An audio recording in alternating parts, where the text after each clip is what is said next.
Okay, so you finally took the leap and you bought your first airbrush. What next, you ask? Well, guys, you've come to the right video. This is Airbrushing 101 for the complete beginner. Before we actually jump into the video itself, we got to do just a little bit of housekeeping.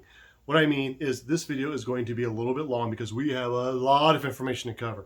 So what I have done is I have included chapters that you can find in the description below, right down there, to different portions of this video. So here's what I suggest you do. Sit back, relax, put your airbrush down, and watch this video all the way through. That way you get an idea of how this flow of this video is going to be. And also that way you know where maybe you need to start. Maybe you already know a little bit of this stuff. So once you watch the video through, grab your airbrush, come back, and start skipping around.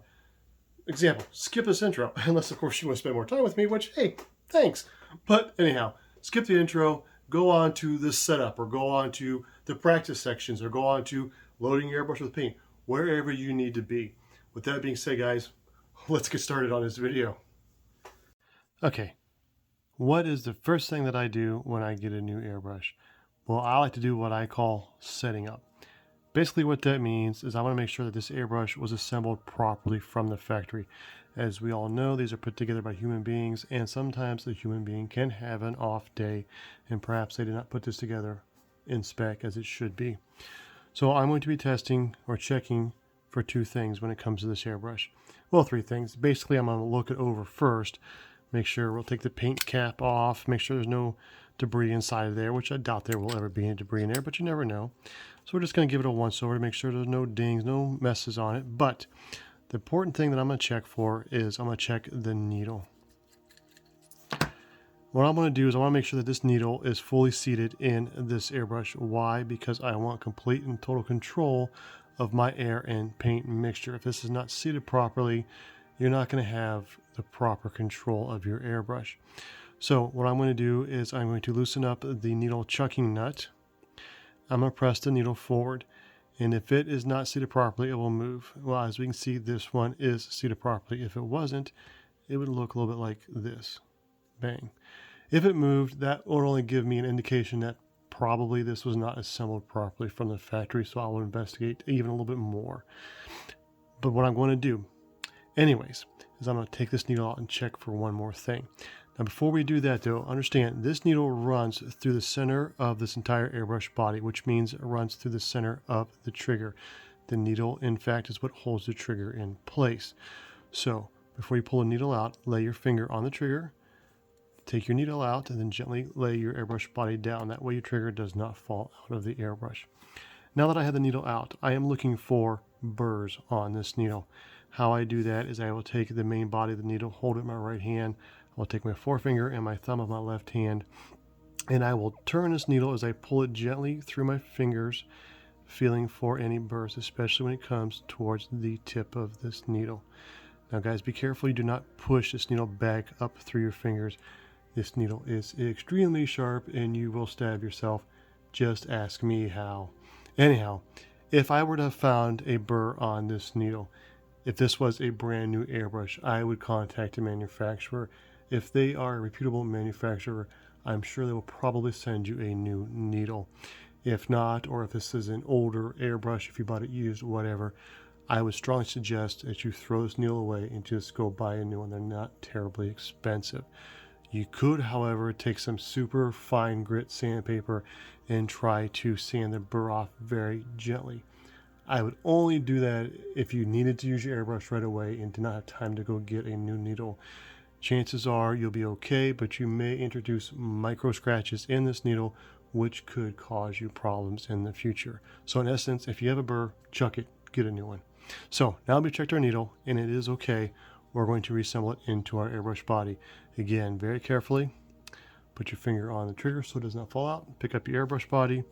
Now what I like to do is I like to lay the needle on my pinky as a guide, and very carefully, as I'm doing this behind the camera, so forgive me, insert this back into the body, being careful not to put a burr on the needle that you just checked by trying to force it in.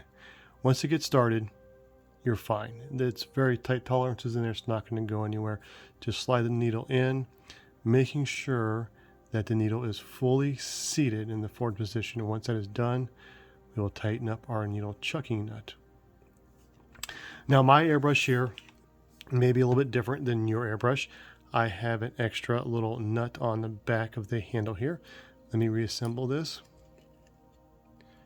Again, I'm doing this behind the camera, so forgive me, guys. Now what this does, this is a positioning screw, if you will.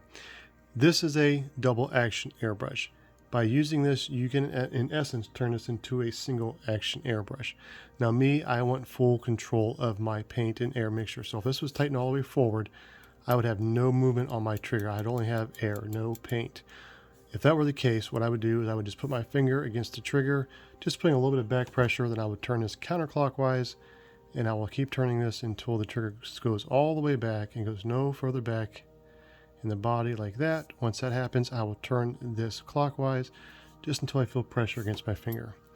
Now I have full range of motion of the trigger, which means I have full range of motion of my needle, which gives me full control of my air and paint mixture, which is what I want for my style of painting, which is what most people want. That's why they buy double action airbrushes.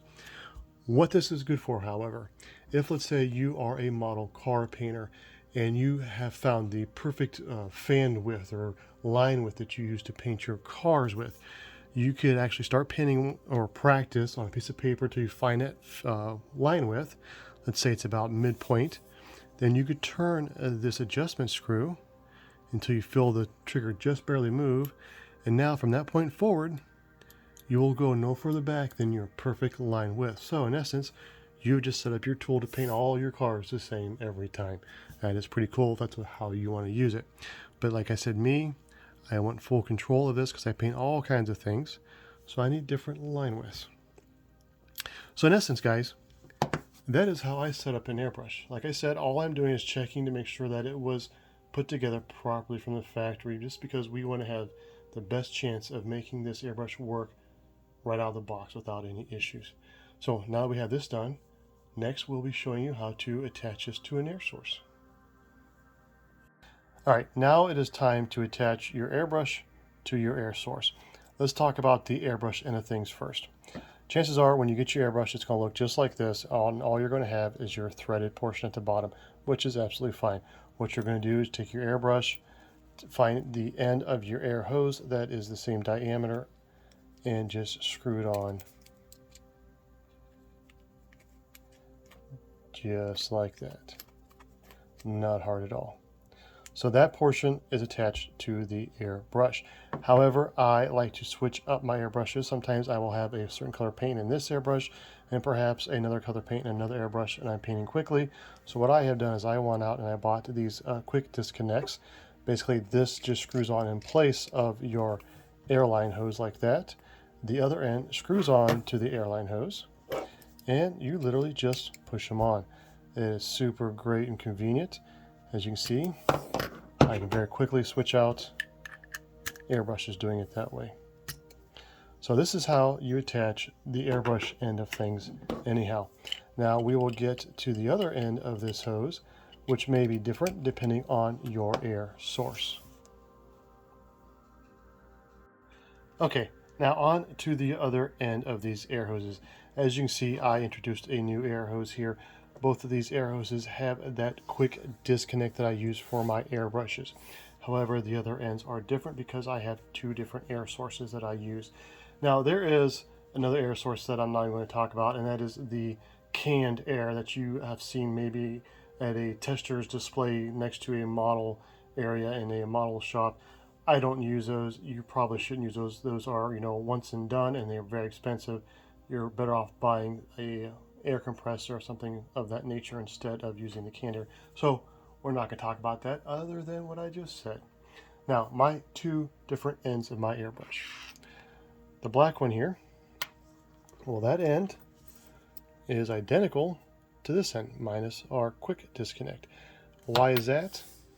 Because I am using, on this air hose, a portable air compressor, which has the small male end, which attaches to this end, just like on your airbrush, just like that. So We screw that on, attach the other end to our airbrush, we push our button, turns on that, and we have air on demand. This is a pretty slick little setup. I've already done an unboxing of this a few videos ago. I will put a link of that in the description or at the end of this video. Anyhow, that is one end of a type of airbrush hookup. Is the same as the end that goes to your airbrush itself. Okay, get that out of the way. It's a mess of hoses there. All right, on to our next one. We have our quick disconnect on this end with the small female opening on the airbrush end, but on the other end we have this honker of a nut right here. And what this is for is an actual air compressor attachment point. So all kinds of air compressors have different types of attachments, so you need to get the one that fits your air compressor and screw it into here. Then you will attach this just into your shop air compressor. That is how we attach airbrushes. Now there are other air sources such as airbrush specific air compressors. I do not own one. I never did see the need to spend the super high-end dollars to have an airbrush air compressor because I have a really inexpensive Harbor Freight air compressor that probably runs just about as quiet. We'll get that up on the table next, and I will show you how to set your air pressure using a standard air compressor. All right, folks, let me back out here just a second. As you can see, this is just a really super inexpensive Harbor Freight air compressor, but this thing is actually super quiet. Now let me show you just something really quick. One of the advantages that I have found, and one of the main reasons actually why I did buy the quick disconnects for my airbrushes, is when I plug this into the air compressor, there's no air coming out. What that means is that I can take my airbrush off, go clean it without having to constantly unplug it from the air compressor itself. That is a massive advantage. So with that being said, let us zoom in a little bit and I will show you how you set up your air compressor to run your airbrush.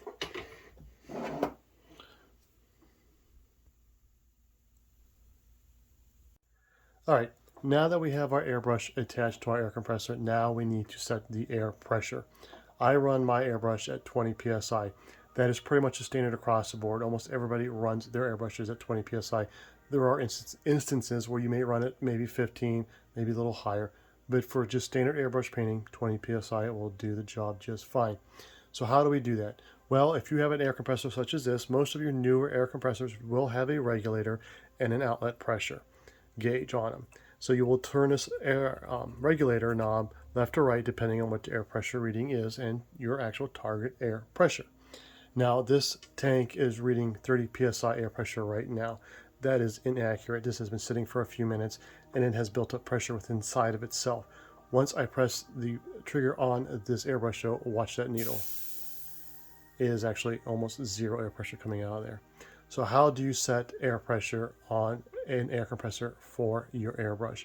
Well, you have to have your trigger depressed and air running through your airbrush to get an accurate adjustment reading on the outlet pressure gauge. Let me zoom in real quick and we will adjust this properly. Okay, so here's what I'm going to do. I'm pushing the trigger down on my airbrush and I'm going to start turning this regulator knob to the right, to the plus, and we can see the needle rising on our outlet pressure gauge. And I'm going to get it up to right around 20 psi, right about there. I let go of the trigger. As you can see, the needle jumped up. Watch what happens when I push the trigger again. Goes right back down to 20 psi. So that's how you set up your air pressure on your air compressor. Now let's look at our other air source that I have real quick. Okay, this is the Emiad's portable air compressor. This kit actually came with this airbrush and the air hose. Everything you see here plus a few more attachments, it was less than 70 bucks. This is a great little thing. Like I said, I did a video a while back on it. But so how do you set up the air pressure on this? Very simple. You don't. This is set from the factory at 20 psi. So basically all you do is turn it on like I showed you before and push your trigger on your airbrush and it's ready to go. This is a slick little outfit, guys. So anyways, that's how you hook up your airbrush to an air source. Next up, we're going to talk about how to control your airbrush. All right, so what do I mean when I say controlling your airbrush?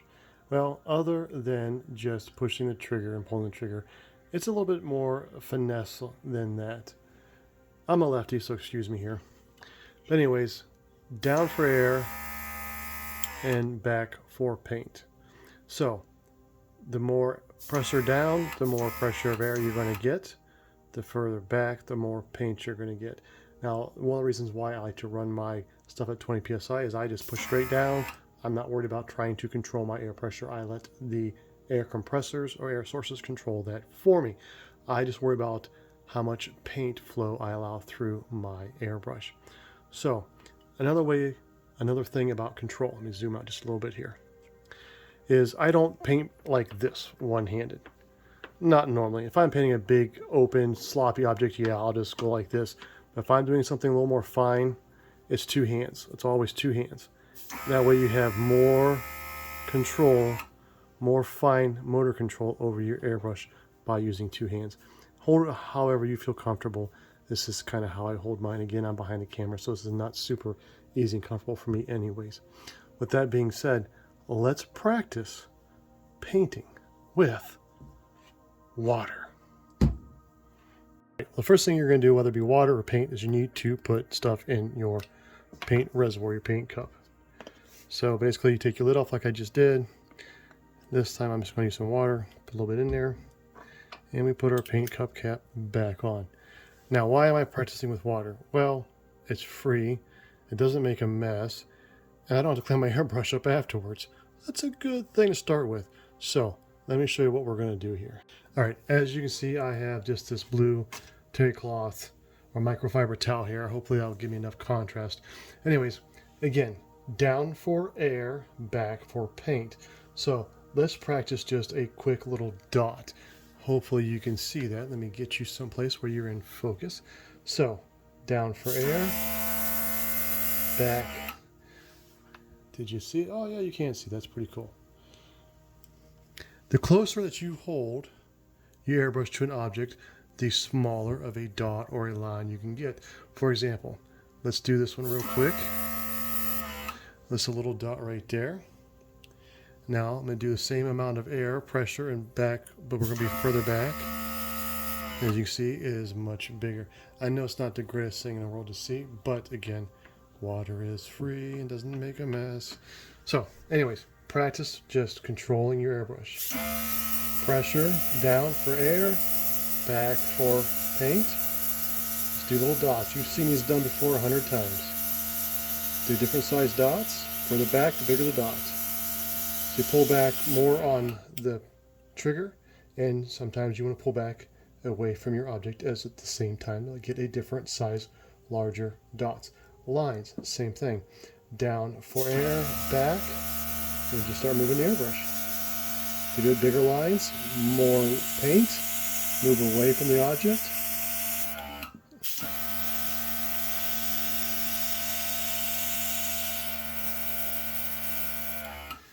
And that is basically how you control your airbrush.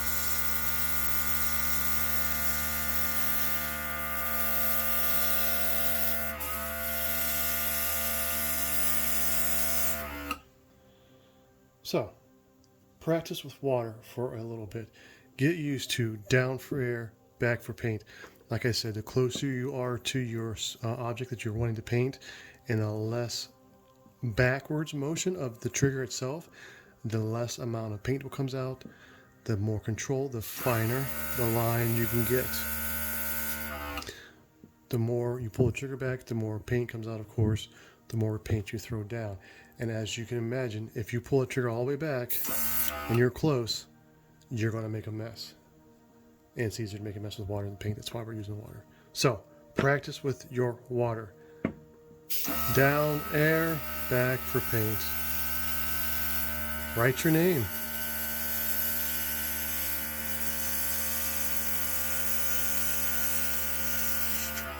Just keep practicing, folks.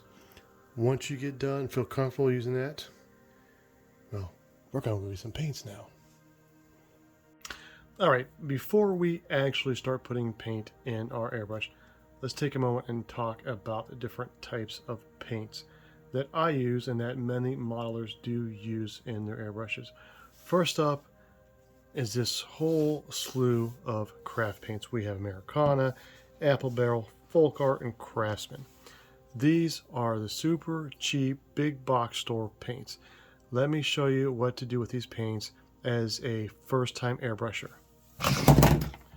Don't use them. Please, for the love of God, do not use those paints if this is your first time airbrushing. You're going to quit, trust me. No, guys, these can be used in an airbrush. I use them all the time. As a matter of fact, I have a couple of videos on my channel showing you how to thin these paints to run them through an airbrush. But as a first-time airbrusher, please just stay away from those for now until you get used to running your airbrush and learning how it works and get comfortable with it, because using these, guys, that's a whole nother can of worms that we do not need to open right now. So that leaves us with two different types of paints. I almost spilled the beans there. These are airbrush specific paints. This one more so, I believe, than this one. This is Model Air made by Vallejo. I do not use this through my airbrush simply because I bought this as a kit. This kit here for rust, stain, and streaking. I use these with paintbrushes. However, this is designed to run through your airbrush. I see a lot of miniature painters using Vallejo air paints with no problems running through their airbrushes. So if that's what you want to go for it. Give it a try. I'm sure it's very much the same as this paint here. This paint is made by Creatix.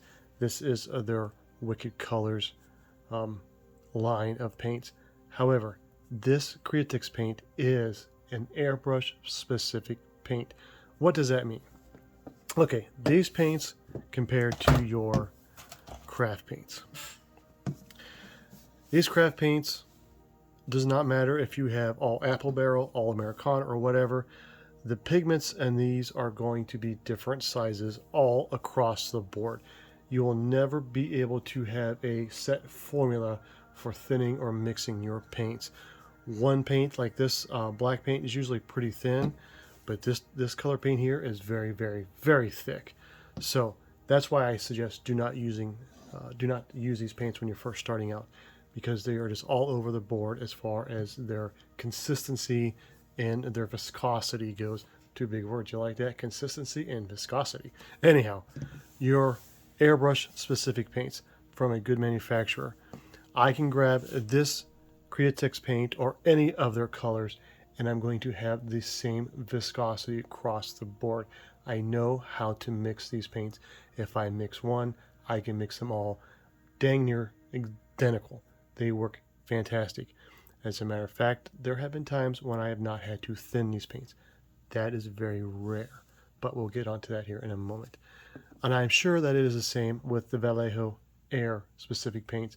I do know that from using these different paints with an airbrush, the viscosity seems very, very consistent across all the different colors. But for today, we are going to be using Creatix. Again, it's an airbrush specific air paint. I strongly suggest you get a paint like this. They're not super expensive. They are not super cheap. Whereas I believe these at one point in time were 50 to 60 cents. A bottle of this is probably $3 to $5. I haven't bought any for a while, guys. Big difference in price, but we're using an airbrush, so we're not using a whole lot of paint. I've had these paints for a very, very long time. With that being said, let's get on to loading an airbrush and practicing again. Okay, well, before we can load this paint into our airbrush, we need to get it prepared. I do not like to run paints directly in an airbrush without thinning them, at least a little bit. Even good airbrush paints like this, I'm still going to thin them to give me my best painting experience. So, what I have here is my paint, and I have the paint thinner, same brand. Doesn't matter, you don't have to use the same brands, but I just like using the same brands, what I have.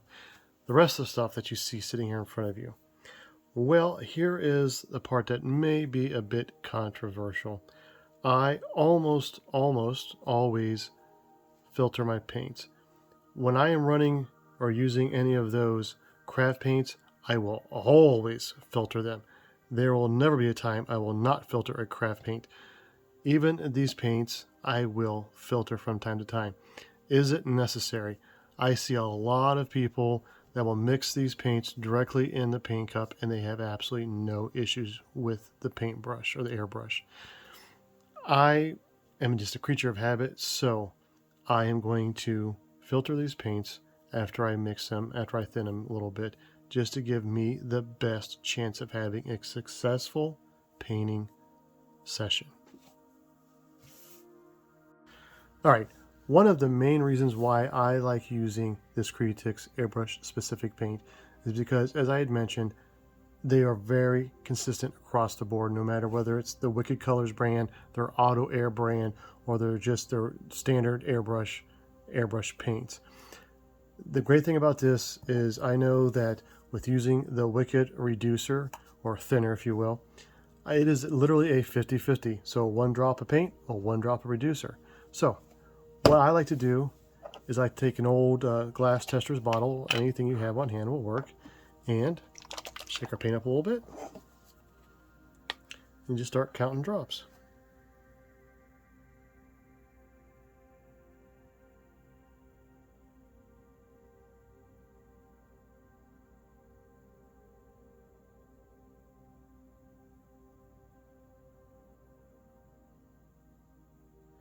Okay, 10 drops of paint.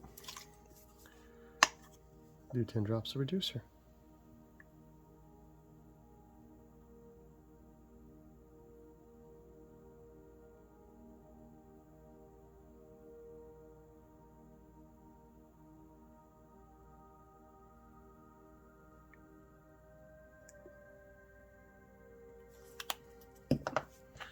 Okay, put our lid back on. Let's give this a little bit of a shake them up.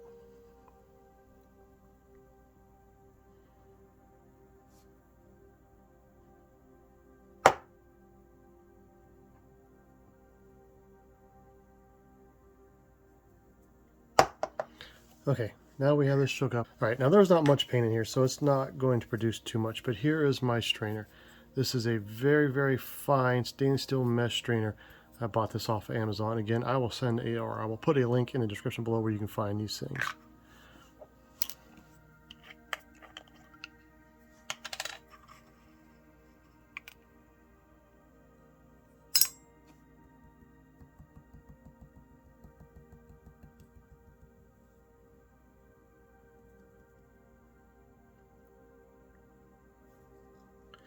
Well, as you can see, using 10 drops of paint in the paint thinner does not give you a whole lot of paint left. But as you can see in the bottom of the strainer, there are still pigments that did not go through that fine mesh. Even though this is an airbrush specific paint, this is why I strain, guys.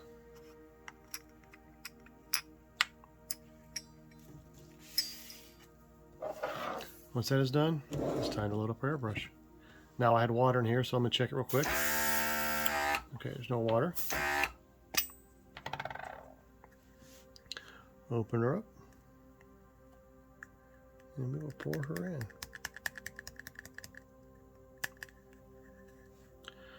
Not much, but that'll get us a little ways. All right, well, now that it's loaded, well, let's paint something. All right, well, the time has come. Let's throw down some paint. We'll get to that in just a minute, but let's get back to our practicing. Let's do some dots and some lines first. I'm over here. What I'm doing is I am going to clean out my nozzle. So I don't want to, whenever you're painting something, you don't want to just start directly on your object. You always want to be off your object first to make sure there's no spitter, spatters, anything coming out of that that's going to mess up your object that you're painting. So, see right there, I had some water left over and it gave me some runs. Okay, that's cleared out. So let's go and let's practice our dots. Let me zoom in here.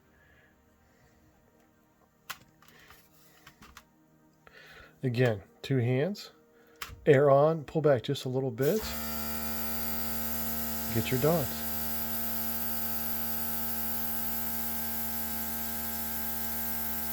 Now guys, I'm holding my airbrush at a slight angle so that you can see what I'm doing. You really want to be straight on like this to get a much more round dot.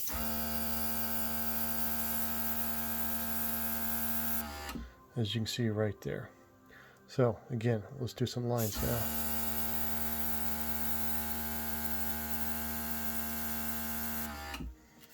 Yes, I cannot draw a straight line.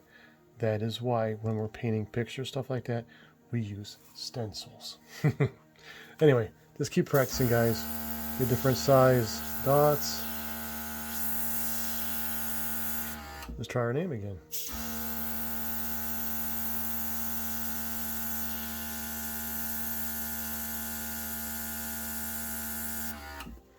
Oh, isn't that nice?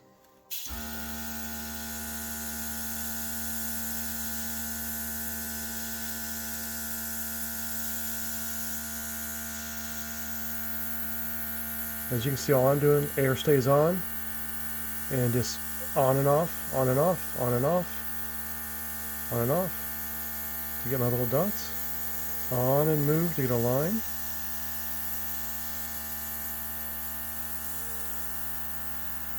Bigger line, more air, further away. And that is the gist of controlling your airbrush yet again. So, let me zoom out. Now, on to our spoon. All right, on to the spoon. Okay, I know you guys are thinking, oh no, not another airbrush guy painting another spoon. Why? Well, guys, they're cheap. But other than that, there's a good reason why we practice on spoons. If you have ever watched an automotive painter, when they are painting their vehicle, they don't just paint straight across, they follow the contours of the vehicle. So, in essence, we're painting automotive spoons. Now, we need to follow the contour, and a spoon has a lot of great compound curves to it. So there's a lot of great contours there to practice with. So that is the reason why we practice using spoons. With that being said, let me show you what I'm talking about. So, this is a little awkward, being the camera's in front of me. Anyways, we're not going to just take our airbrush and go boop, boop, boop. That's not going to work. Why? Because you're going to have a lot of paint right here in the center and a lot less paint on the edges. So you need to follow the contours of the object that you are painting. So let me readjust this camera a little bit and let's paint this spoon. All right, folks, I've moved my camera just a little bit, but still I'm kind of behind it. So it's a little awkward for me to use my hands. If this paint job does not come out perfect, I'm giving you my excuse first. The camera's in the way. All right, let's get started. Again, I'm gonna start off the object. Make sure we don't have any dried paint or anything. And when we go to paint, off the object, air on, paint on, and we just kind of follow the contour. I'm gonna bring out more paint by pulling my brush or my trigger back. Now you see I'm going with the contour of the spoon here.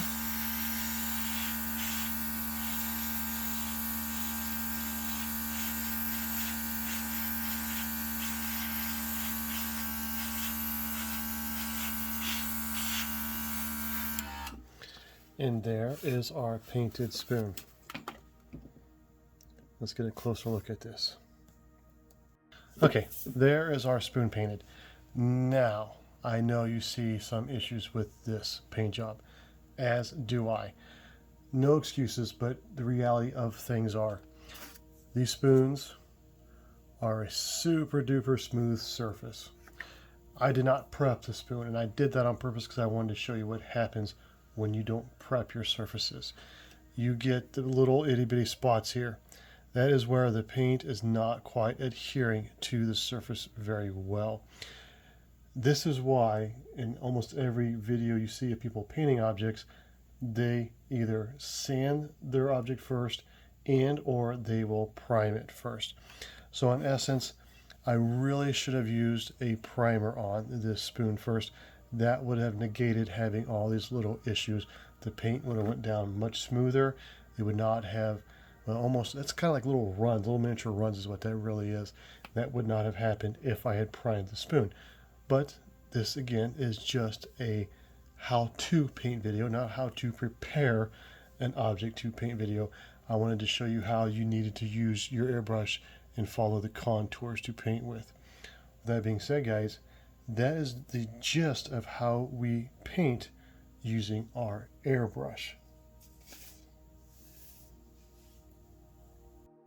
All right, now that our painting session is finished, our last step in this airbrush video is cleaning the airbrush. First thing that I'm going to do is I'm just going to take my airbrush over to my sink. I'm going to run just some water through the paint cup here and rinse out as much water as I can using just regular old tap water. Then we'll come back and we'll use some actual airbrush solvents to clean the airbrush with properly. All right, now that we have the paint cup empty, again, I just took it over to my utility sink and I rinsed out the paint out of the paint cup here real good. Next thing we're going to do is we're going to hook it back up to our air source.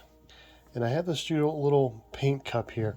Again, this is something you really should pick up if you're going to get into airbrushing. Not only does it hold your airbrush for you, but it actually is made to spray into when you have solvents or whatever. It captures all that, and there's a little filter right here that keeps that nasty stuff coming back out into the air. Okay, what I did there was I just, I turned on the air to get any little bits of water that was in my little reservoir down there out.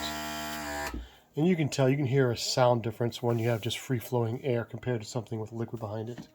Next, I am using this airbrush cleaner, again, made by Creatix. You can use any brand cleaner, but I have been using Creatix for many, many years. This is what I use. I am going to go and just fill this up a little bit. Maybe a quarter of the way, not even that much. Again, I'm just going to run this through the airbrush until it runs almost 90% of the way out. I leave just a little bit in the cup here so that I can dip a paper towel in and wipe the airbrush down with it. So I'm going to just run it real quick. It's going to be a little noisy, so just hold on.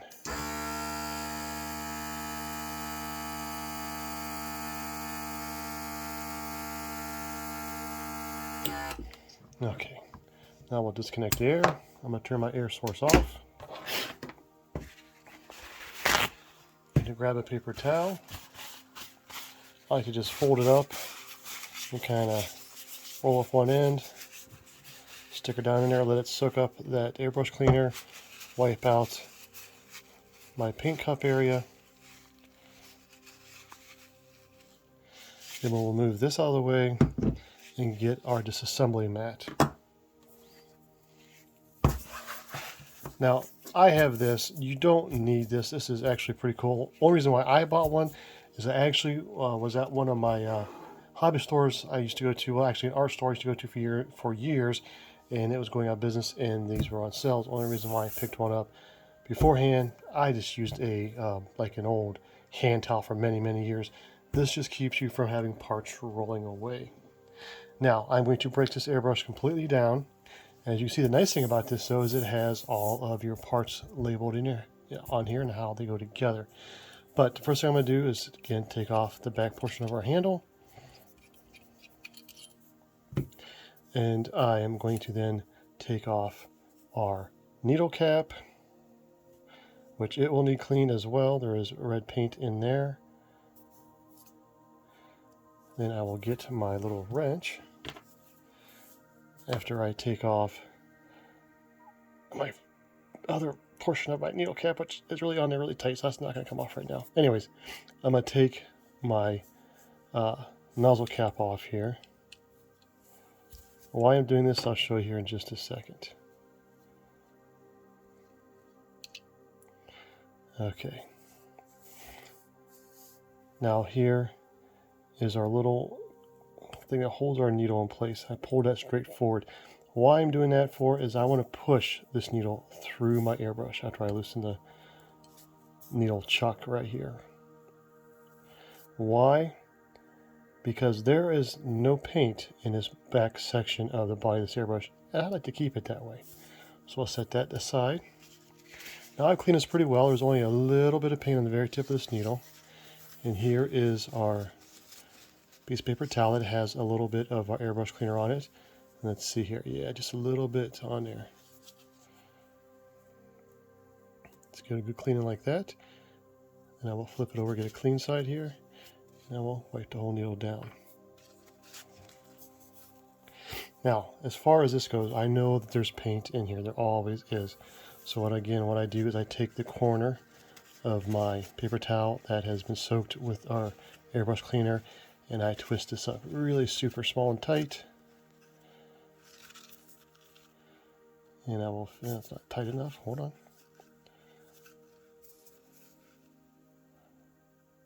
And I will feed it into this. Yeah, not getting it, guys. Every time you do something on camera, it doesn't work out quite the way it does when you're off camera, you know? Okay, there we go. Just kind of shove that in there. Give us a good twist. When I'm pressing down on, of course, it gets a little bit of that fluid from the airbrush cleaner inside of here, because it's like a sponge, squeezes it out. Clean it out. That's pretty clean.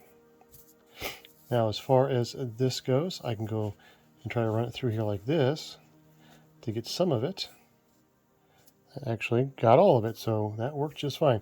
If not, guys, I will also grab a Q-tip and I will dip that in my airbrush cleaner if I need to and go in like that.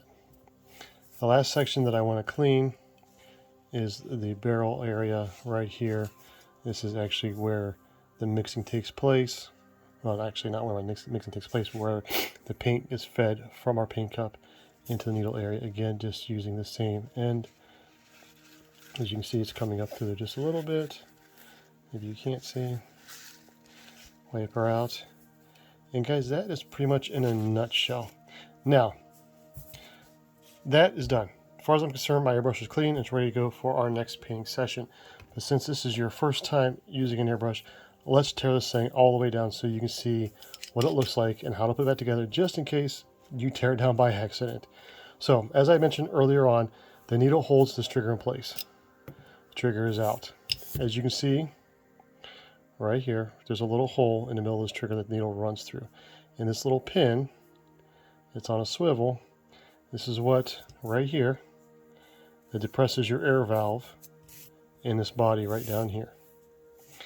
That is what I'm talking about. This can be sometimes this can be kind of difficult. Let me get my words out. Inserting this back down in straight. You'll never do it when this spring-loaded mechanism here has gone all the way forward. So we're going to take this all the way out. We'll just take the chuck off completely. We'll pull this out. It just unscrews. Comes out completely. Boom. Your airbrush is completely torn down into a billion pieces. So, how do we put it together? That's very simple, guys. As you can see right here, this is part of your spring, needle, guide, settings, trigger, activating. I don't know the words for it. I got them here, but I still don't know the words for it. Anyways, this little part is what comes up out of the top here. So you got to kind of like put it at an angle and fish it in there. But we're not ready for that just yet. We're going to put it back together first. So we're going to put spring on first. We're going to slide it back into this barrel here. And we're going to put our needle chucking nut. Hey, look, I used the words. On this just to hold it so it doesn't come out all the way. So now we're going to slide this back in the body just like I showed you a minute ago. Just enough so that it is sitting up and out of the way. Now here's the hard part. This is the trigger.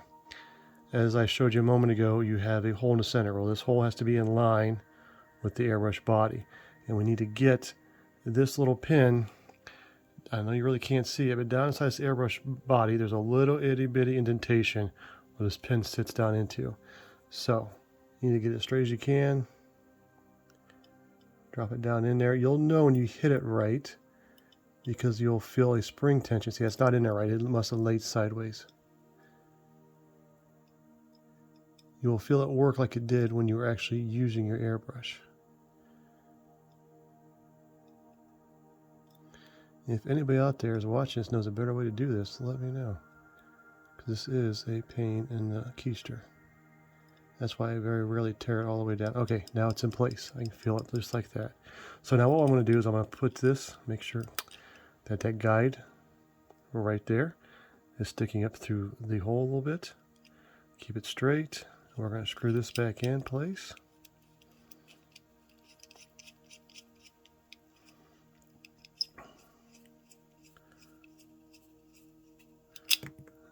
And I'm a dum-dum because I just pulled the trigger out because I forgot the needle wasn't in there yet. So we're going to start this all over again. Hopefully it'll go faster this time.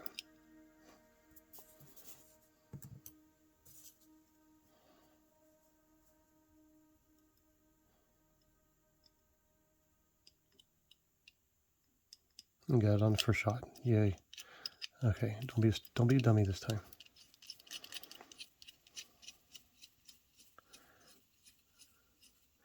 Okay, I'm pushing all the way forward. I'm not pulling on that this time. All right, so now, next. We put our little, man, I don't know what this thing is called. Fluid nozzle? That's it. Put the little fluid nozzle back into place. We're going to put our nozzle cap back on. Use the supplied wrench. Just give it just a little snug, not much. Put our needle cap on. Now we are going to slide our needle back into place. After I loosen up the chuck. Tighten the needle down. Now that trigger's not going to come out. Put the back part of our handle on. Maybe. And your airbrush is reassembled and clean and ready to go for the next painting session.